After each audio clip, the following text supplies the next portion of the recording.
Karena apa? Karena di zaman dulu orang sangat kelaparan, orang sangat kesulitan. Makan daging dianggap sesuatu yang mewah. Nah, kalau misalkan berhubungan dengan kuliner, jajanan-jajanan di Indonesia tuh banyak yang belakangnya teh pakai ayam, mie ayam, bubur ayam gitu ya.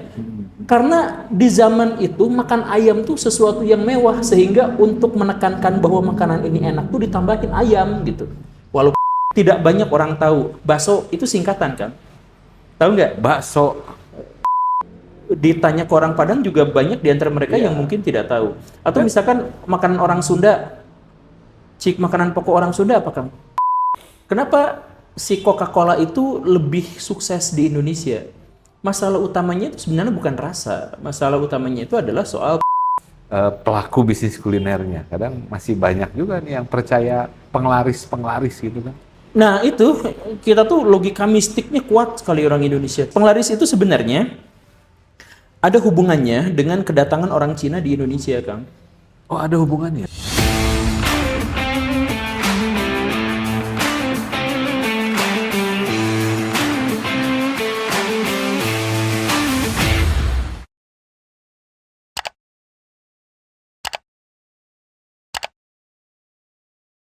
Nah, teman-teman, ini di sebelah saya udah ada Guru Gembul ya.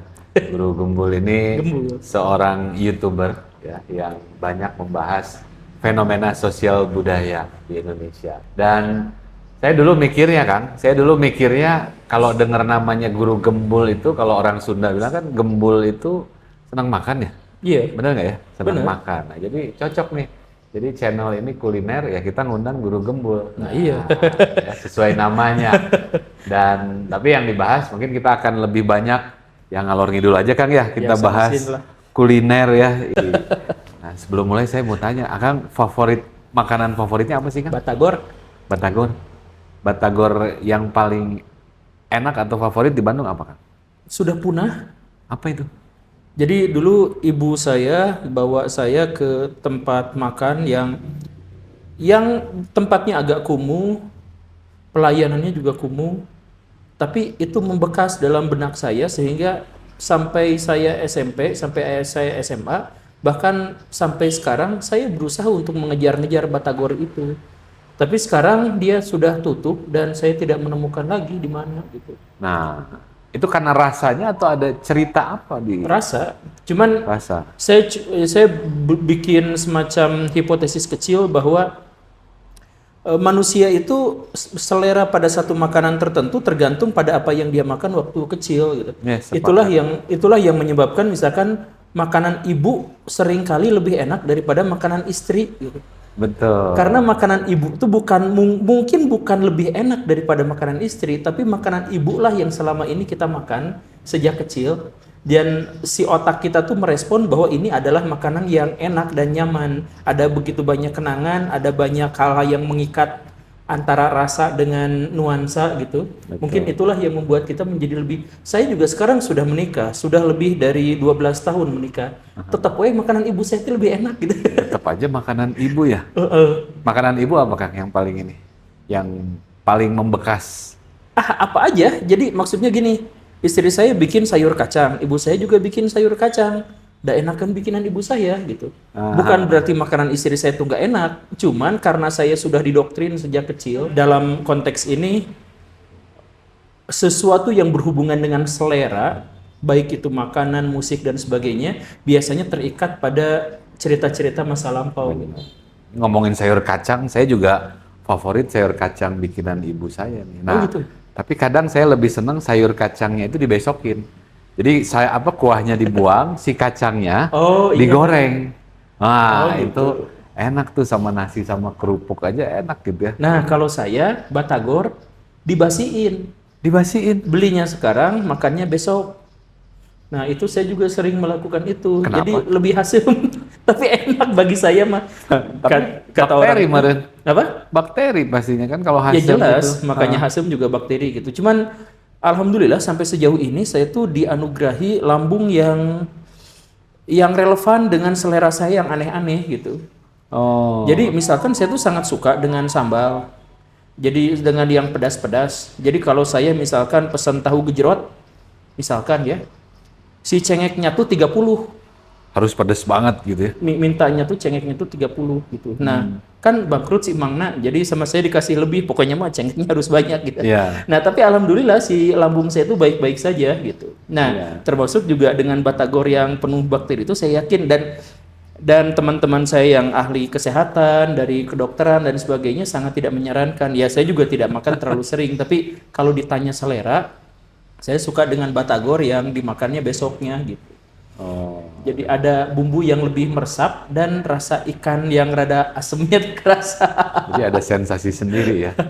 Nah, terus ngomongin ini Kang, tadi kalau tetap masakan yang paling enak itu tergantung apa yang kita makan di rumah gitu ya. Nah, ini kan kalau anak-anak sekarang, ibunya kan mungkin jarang masak. Jadi udah kadang nggak kenal juga masakan ibu gitu ya. Iya. Nah, ini kayak gimana? Ini nanti akan ada pergeseran pastinya Kang ya.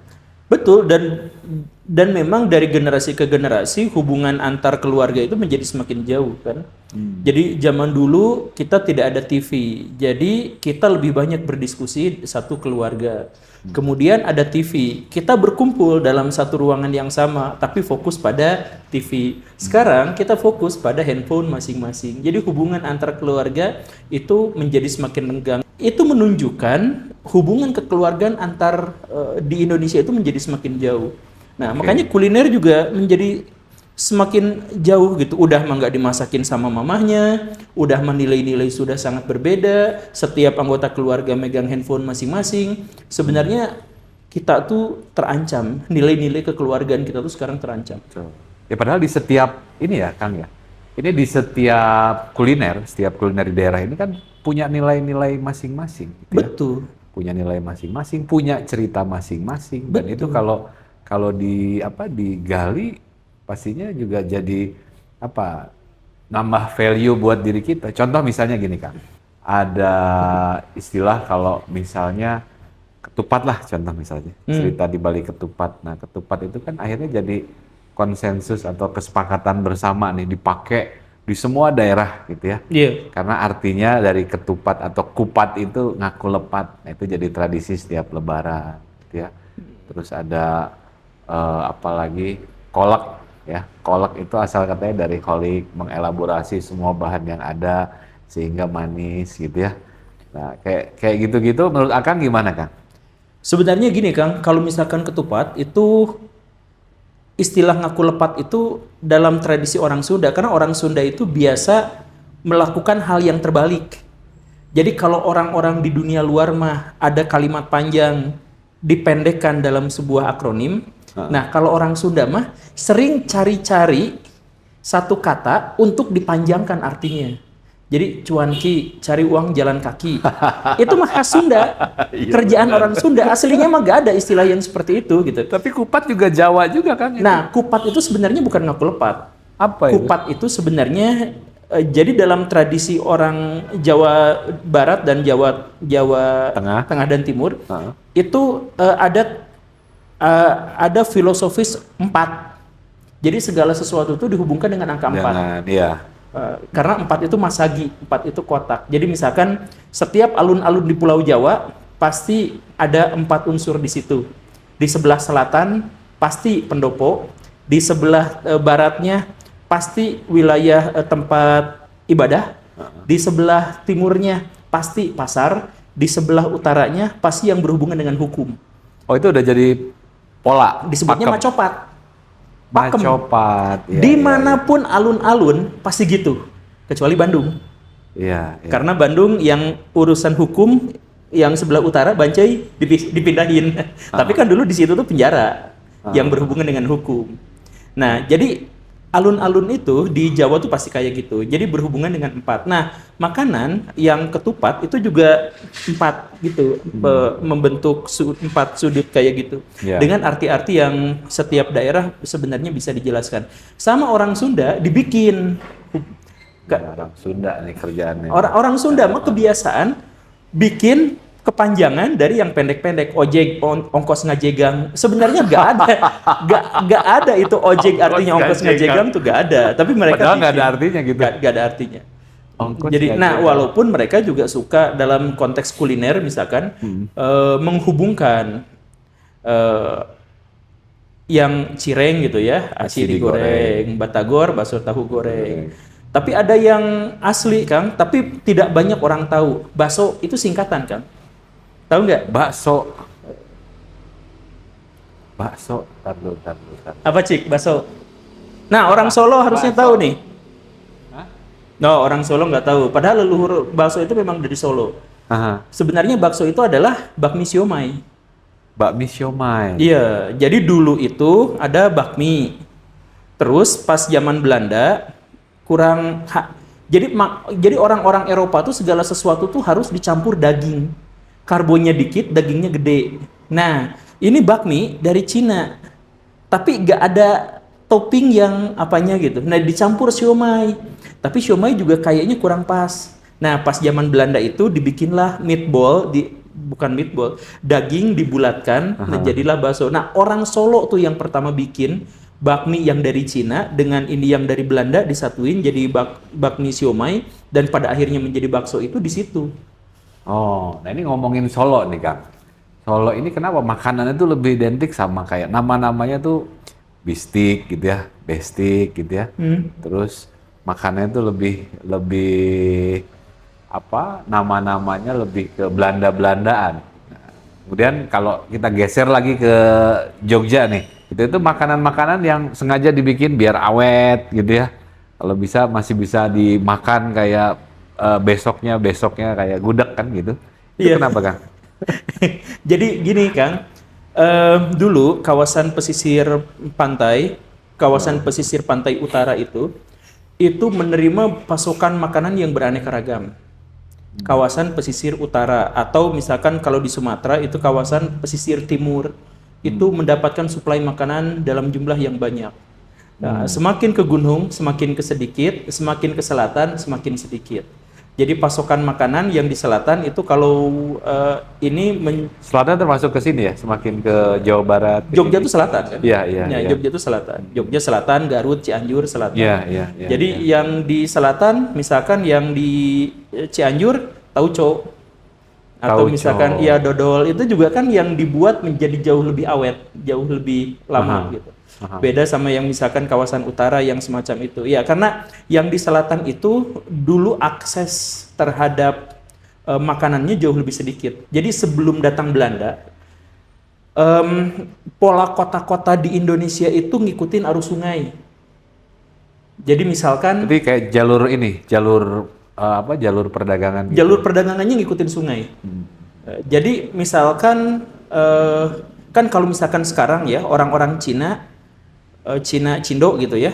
Kalau bikin usaha yang mereka pikirin itu adalah wilayah yang di pinggir jalan.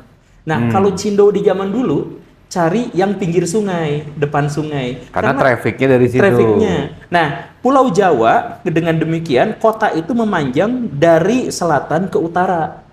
Kan di tengah-tengah pegunungan. Nah, ke utara kayak gitu. Nah, semakin dekat dengan akses terhadap dunia luar itu, nah itu makanannya ya biasa-biasa. Semakin ke selatan, semakin sulit untuk mendapatkan akses. Jadi makanan-makanan itu, kalau yang aneh-aneh, kalau misalkan nasi apa segala rupa ya sudah biasa gitu ya. Tapi makanan khas, misalkan untuk menjamu raja, untuk apa dan sebagainya, ya itu memang lebih lama. Karena mereka untuk sampai ke tempat tujuan itu susah, jadi butuh makanan yang lebih awet. Dan kalau misalkan mereka nunggu ada raja, ada apa yang mau datang, itu juga harus nunggu juga, harus lama. Jadi harus dibikin makanan-makanan yang relatif lebih ini. Ya, itu kaitannya berarti sama distribusi ini juga rempah-rempah, Kang. Kayak misalnya kalau ke daerah Sumatera ke sana gitu ya, itu kayak yang lekoh gitu bumbunya ya. Bumbunya ya pokoknya kari-kari pekat. Makin kesini kita makin cawerang kan, kuah-kuahnya aja nih gitu ya. Ke Klatennya soto-sotoan, di Klaten soto. Kita kesini ya sayur asem gitu ya. Iya, tapi itu makanan gitu. itu tuh hitam tuh, sampai hitam tuh rawon. Rawon.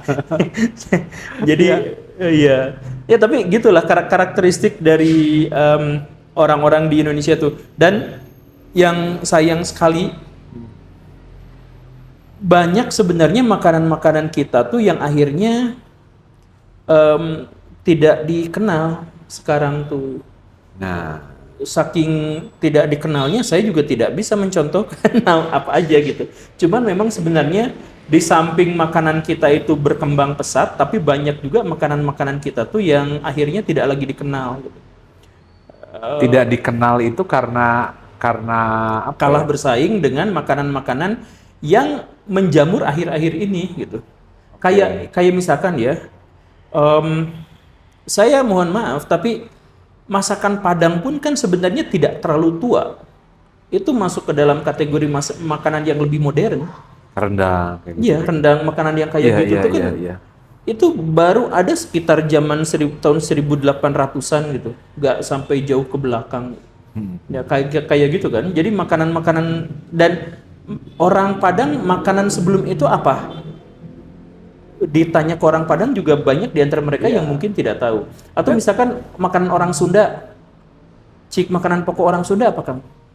Kalau sering dibilang orang Sunda mah ditinggal di kebun aja hidup lalapan orang Sunda. Nah betul.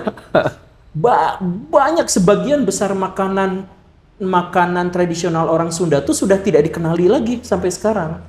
Karena kita tuh makannya bukan nasi.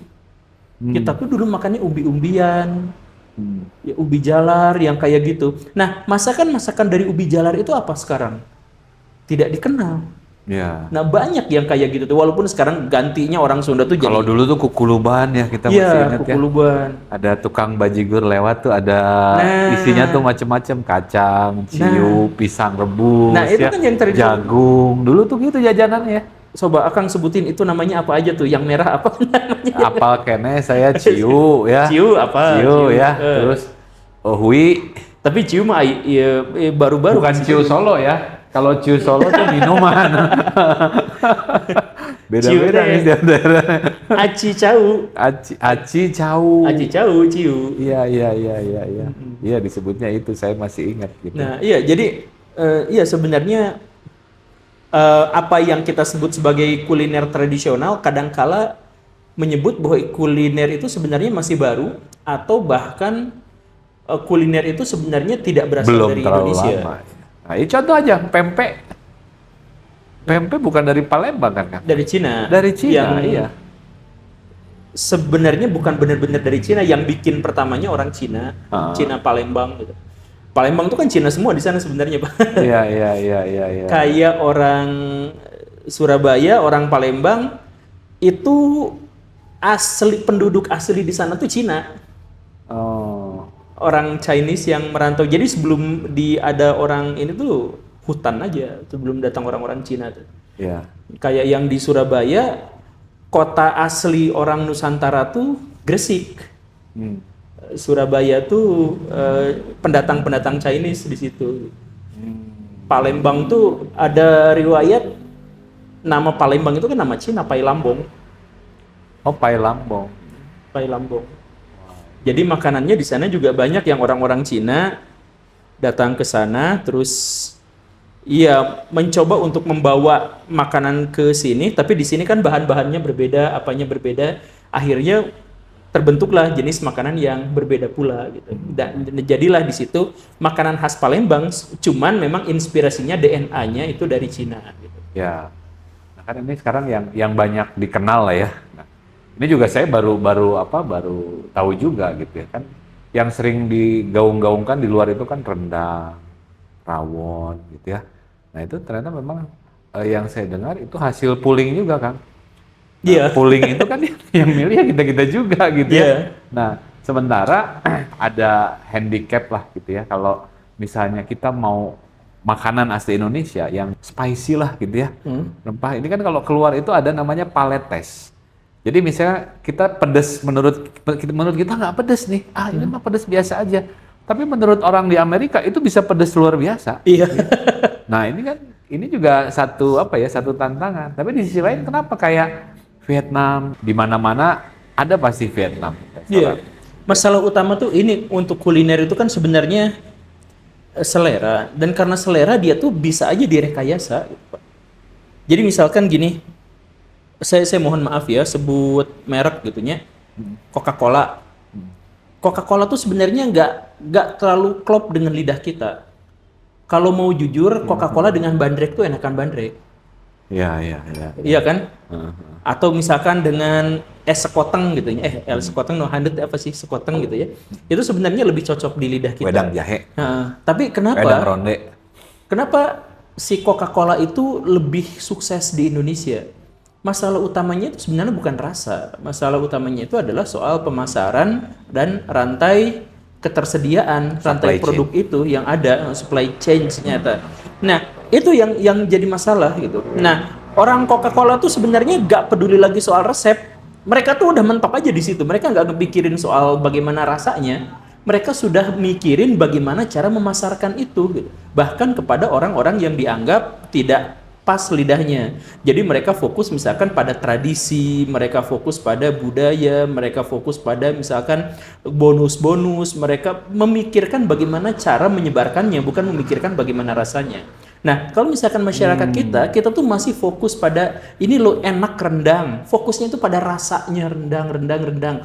Tapi pas dijual keluar, rendang khas Malaysia. Di luar kan gitu kan? Iya, jadi kita tuh justru tidak memasarkannya. Makanya dalam hal ini kita tuh tidak ada kadaek dalam hal memasarkan karena kita fokus pada membanggakan rasanya itu. Kadaek tuh keinginan, kemauan. Iya, tidak ada kemauan. Saya harus ada translate nih kalau. Iya, jadi atau misalkan contoh yang lain lah. Punten misalkan ya, Krabby Patty itu. Apa itu kayak McD, burger yang kayak gitu. Itu juga kan sebenarnya tidak cocok dengan lidah kita. Tapi tersebar di mana-mana.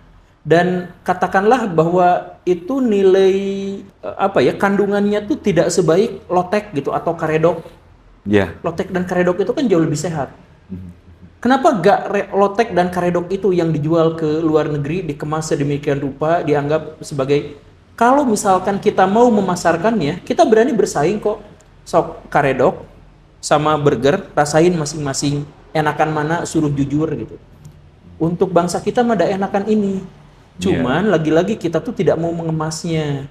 Kita fokus hanya pada rasanya enak gitu. Berarti kemasan. Nah, kemasan itu tadi yang disampaikan kan ada value, nilai-nilai, story gitu ya. Iya. Jadi cerita di balik si produk itu gitu ya, atau nilai-nilai yang mau disampaikan itu berarti ya. Iya, betul. Jadi nah, Indonesia juga kan sebenarnya kaya Kang itu. Cerita-cerita itu gitu. Nah, ada satu masalah lagi untuk memasarkan produk Indonesia tuh. Masalah ini mah ya. Masalah internal. Bahwa masakan kita itu tidak bisa diidentifikasi menjadi sebuah masakan negara. Kita tuh punya 6.000 kuliner di Indonesia tuh. Tapi nggak bisa disebut masakan khas Indonesia. Kita nggak bisa. Kita nyebutnya makanan khas Padang. Nah, berarti kan nggak ada konsensus kayak si ketupat tadi kan? Iya. Kenapa ketupat bisa jadi tradisi semua lebaran pakai ketupat? Kan kalau misalkan pizza, nggak ada pizza khas Tuscany gitu kan? Tidak. Jadi pizza ya Italia, kita mengenalnya itu sebagai Italia gitu. Nah, kalau Indonesia, karena kita itu beragam bangsa, beragam selera. Orang Sunda seneng sama lalaban dan yang pedas-pedas. Orang Jawa suka yang berkuah-kuah. Agak manis. Orang Padang justru tidak suka sama yang manis-manis dan lain-lain. Nah, karena itu maka selera kuliner kita tuh sangat banyak, sangat beragam. Mau nyari yang pedas, mau nyari yang halal non-halal. Itu semuanya lengkap. Yang jadi masalah adalah ketika dipasarkan kita bingung nih. Rendang tuh disebut makanan Padang atau makanan Indonesia. Coba kalau misalkan Akang pemilik restoran Padang, bukanya di luar negeri, Akang mau bilang itu makanan khas Padang, makanan khas Indonesia. Iya. Bingung kan? Jadi kayak krisis identitas lagi ya. Iya, karena kita memang menjadi... Kalau Tom Yum misalnya udah jelas nih. Iya. Tom Yum Vietnam misalnya. Iya, gitu ya. kayak gitu. Nah, kalau misalkan bandrek, minuman khas Sunda. Apa itu Sunda? Kan gitu. Bahkan ada teman saya bule, bisa ngomong Sunda. Ditanyain sama temennya, sejak kapan kamu ke Afrika? Afrika, this is Sundanese. Sundanese itu dikiranya Sudanis. Sudah. Hanya gara-gara dia gak bisa mencocokkan bahwa Sunda tuh ada di Indonesia, kan terlalu rumit gitu tuh. Kayak Bali gitu. Banyak orang yang tidak tahu bahwa Bali itu ada di Indonesia. Karena Balinya sebagai sebuah identitas itu dikenal juga sama orang Jadi gitu. Bali itu udah kayak negara sendiri. Iya, kayak gitu. Indonesia yang nggak tahu, Bali tahu gitu.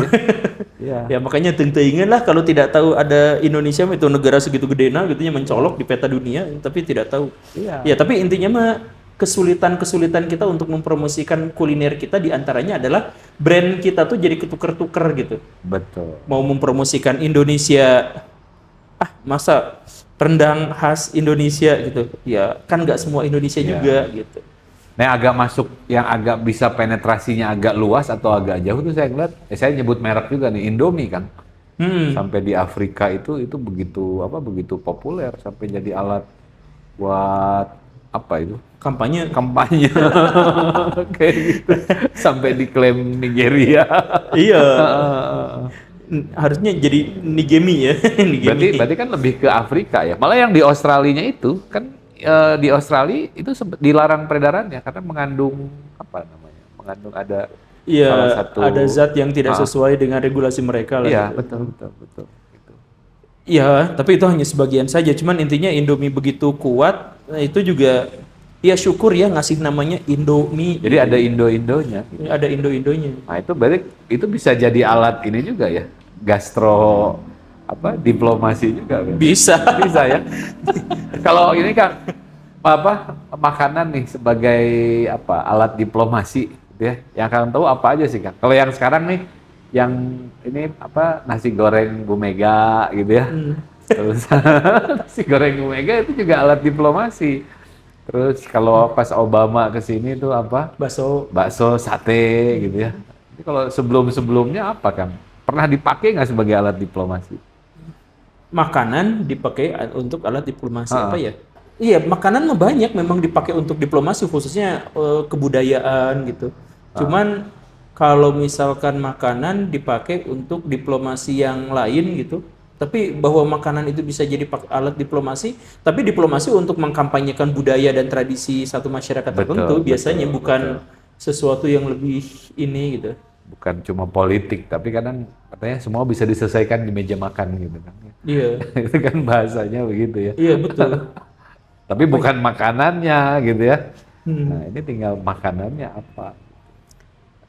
Kalau negara-negara kayak Vietnam, kayak Thailand itu sempat juga ke keliling dunia untuk memperkenalkan makanan mereka, dan pada akhirnya mereka terkenal justru di bidang yang lain gitu. Tapi dimulainya dari makanan.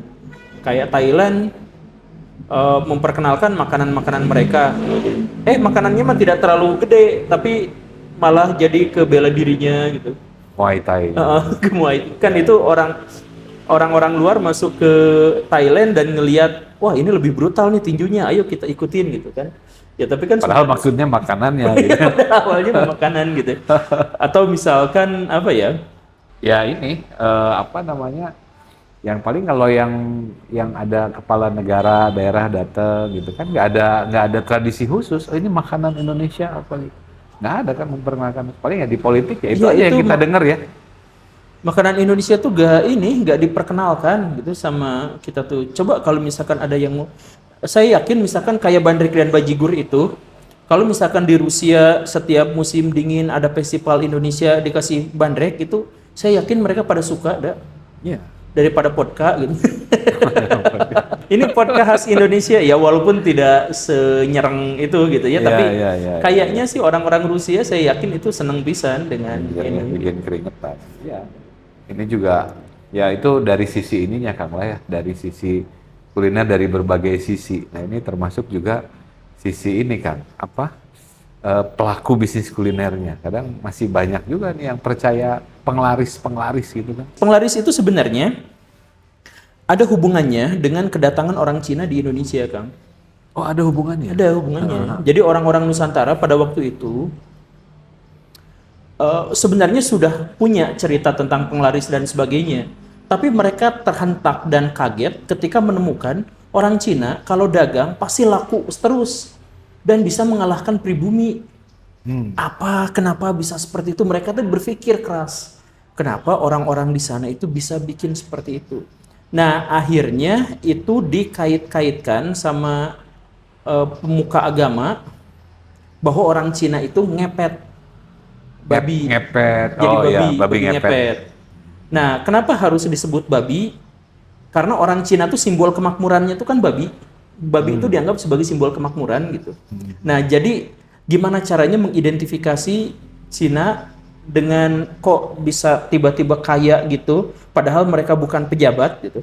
Nah, akhirnya ada istilah ngepet, kemudian mereka menggunakan penglaris begini dan begitu. Nah, akhirnya sama orang Nusantara diikutin, kita bikin upacara-upacara penglaris, bikin aturan begini dan begitu dan lain sebagainya gitu.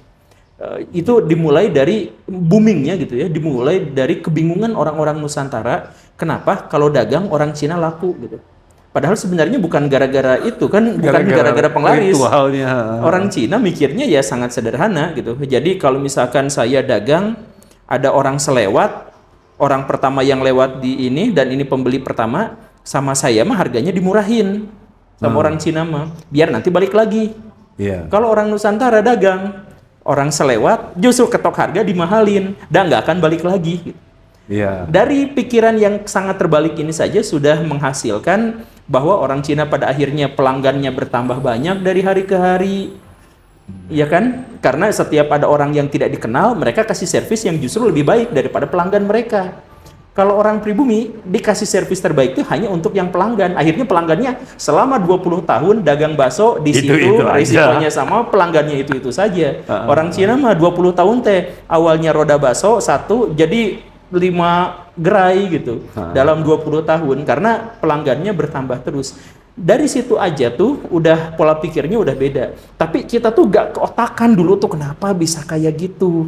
Pasti pakai. Nggak mikir customer service-nya gimana. Nggak mikir itunya. Customer experience-nya gimana. Nggak gitu. mikir. Jadi mereka cuma mikir, oh ini mah si Cina-Cina itu pasti pakai penglaris. Ya walaupun di Cina juga banyak tradisi penglaris gitunya kayak kucing yang gini-gini gitu kan ya kan.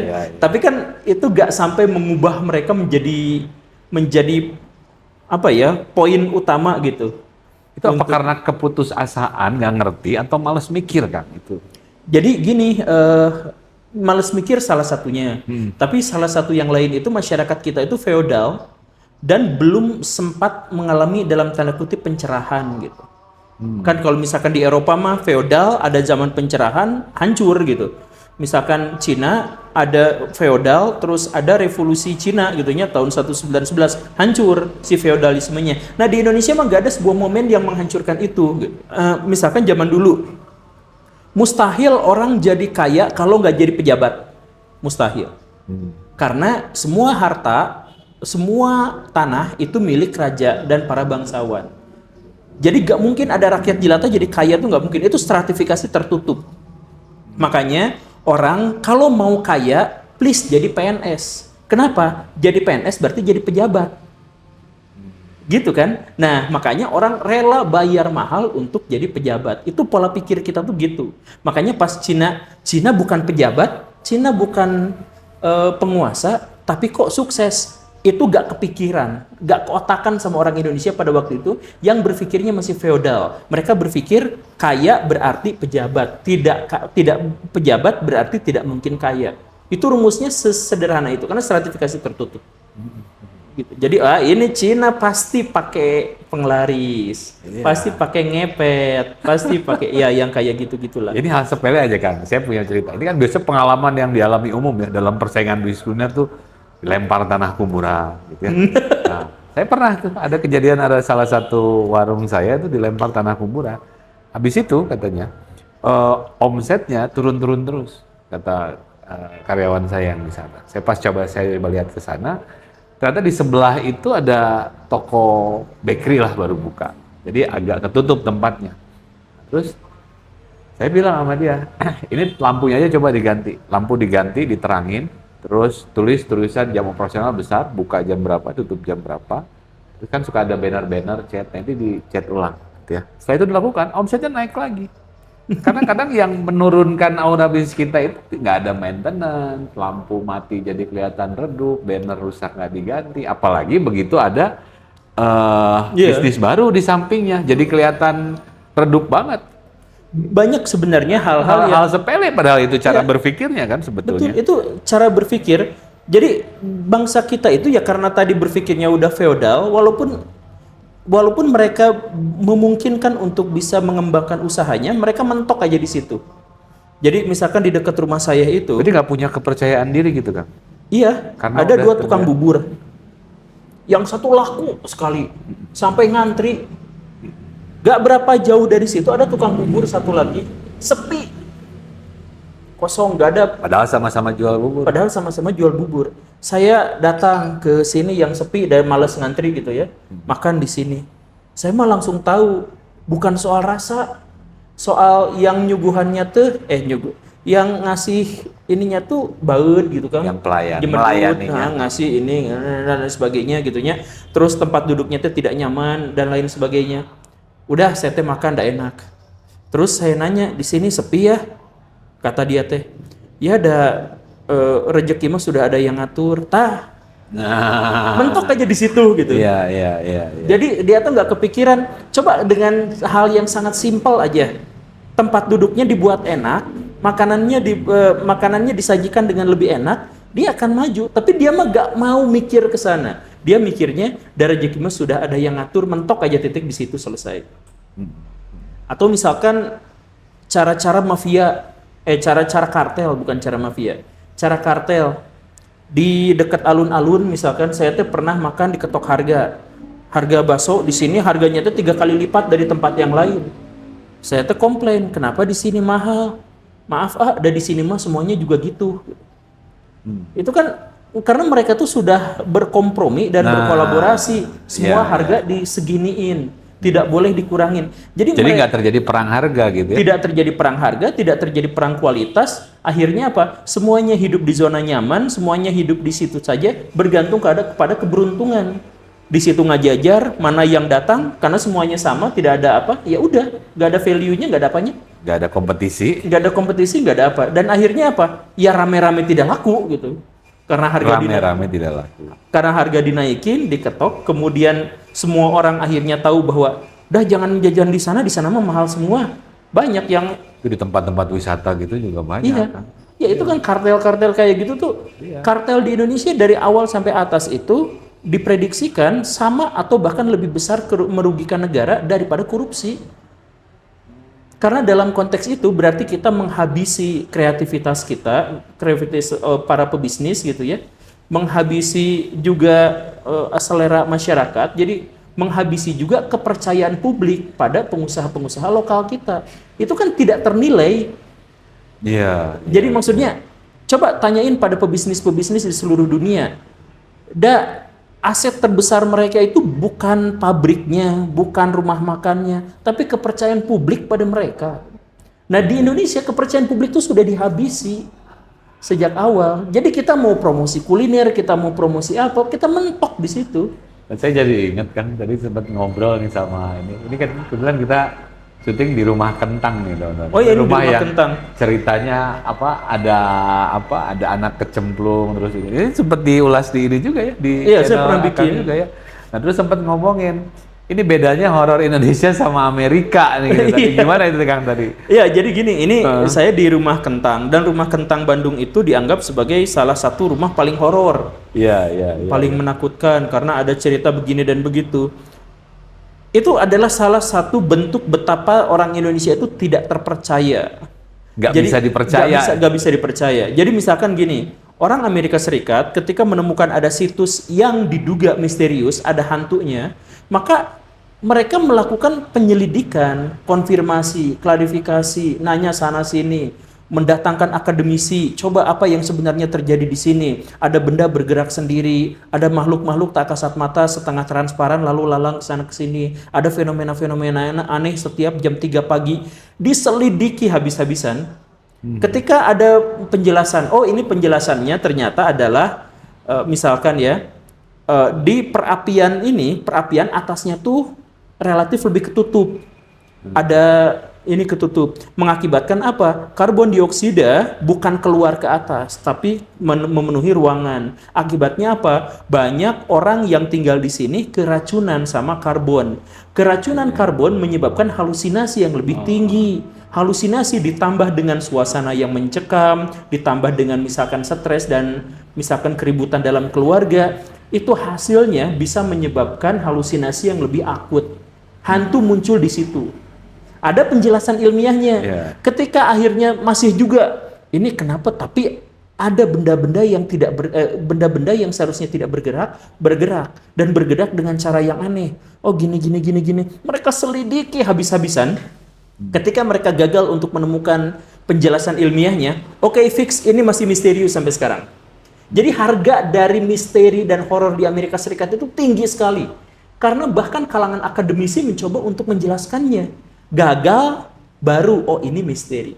Di Indonesia ada cerita, kalau setiap Rabu malam datang ke dekat rumah kentang, akan kecium bau kentang. Segitu doang. Kata orang begitu. Gak pernah ada penyelidikan, gak pernah jadi apa, langsung dianggap horor, diangkat jadi film, filmnya laku keras. Serendah itulah selera horor kita. Tapi itu yang menyebabkan apa? Orang Indonesia nggak bisa dipercaya.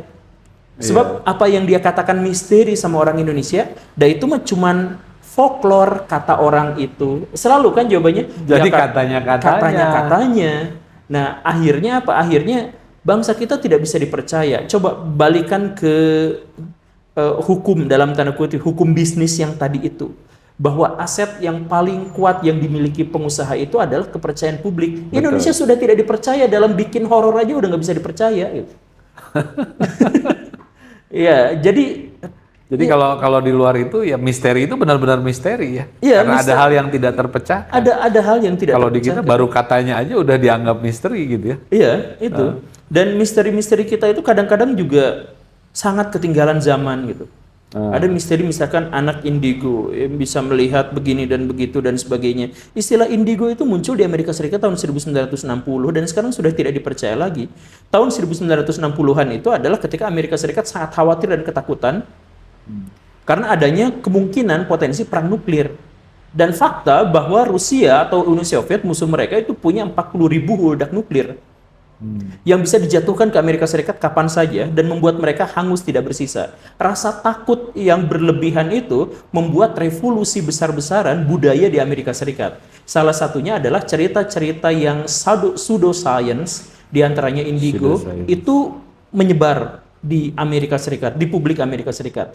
Dan kemudian setelah perang dinginnya usai, ya sudah, itu dianggap sebagai lelucon saja, dianggap sebagai bagian dari trik buat film, buat apa dan sebagainya gitu kan, udah selesai. Di Indonesia heboh tahun 2000-an soal indigo. Ada anak indigo diwawancara sama media terkait dengan apakah tahun 2025 akan terjadi bencana, kayak gitu. Diwawancara di mana-mana.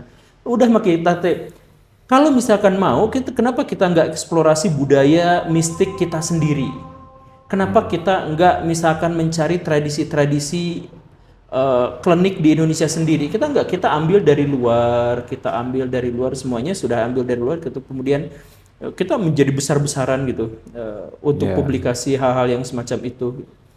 Kan sekarang tambah lagi cuma baca thread di X atau di Twitter gitu ya. Ya itu aja udah viral jadi film gitu ya. Iya. Nah, tapi fakta atau kebenarannya nggak bisa nggak bisa diragukan lah ibaratnya. Ya, sebenarnya nggak jadi masalah selama itu diklaim itu adalah bagian dari hiburan dan ini bohong-bohongan gitu.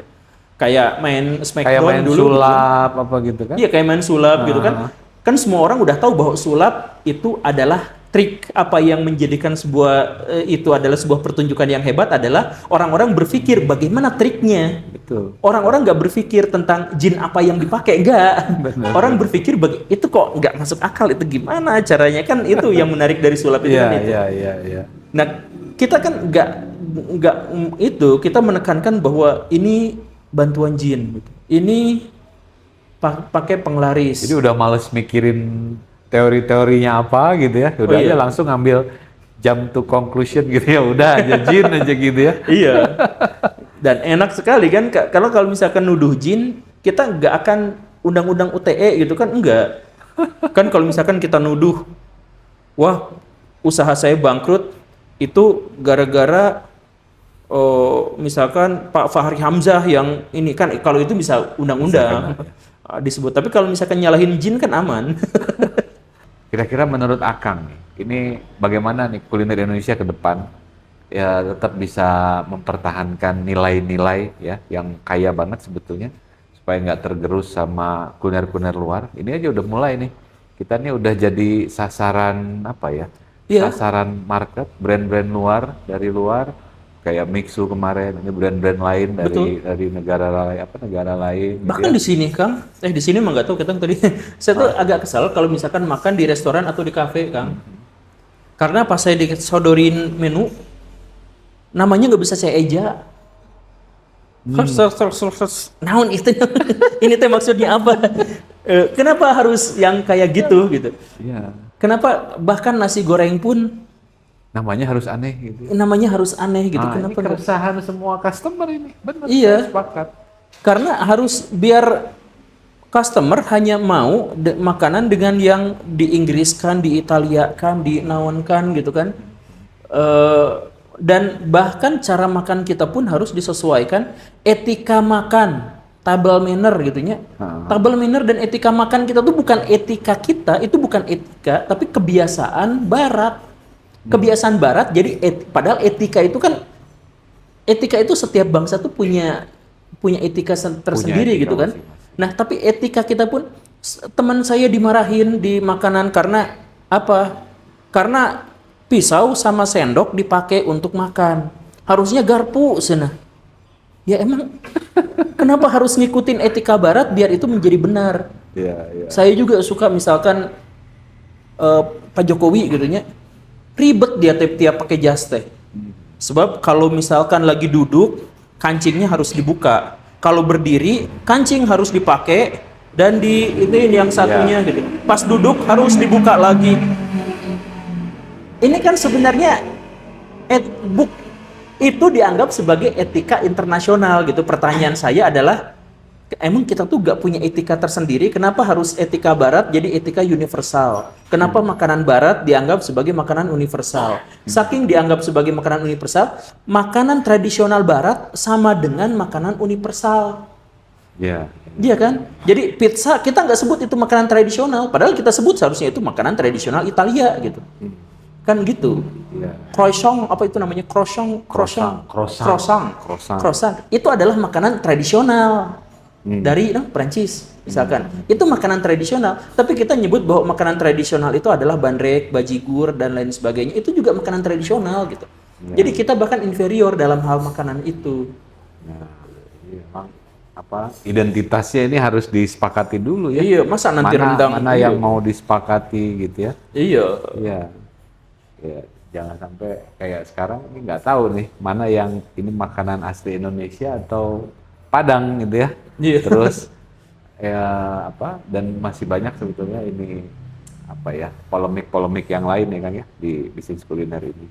Oke, mungkin closing statementnya Kang tentang kuliner di Indonesia kira-kira apa Kang? Ya, kuliner itu bagaimanapun akan berkembang, terus-terusan bertambah. Jadi makanan Sunda itu akan semakin lama semakin banyak, makanan Jawa juga semakin lama semakin banyak dan lain sebagainya.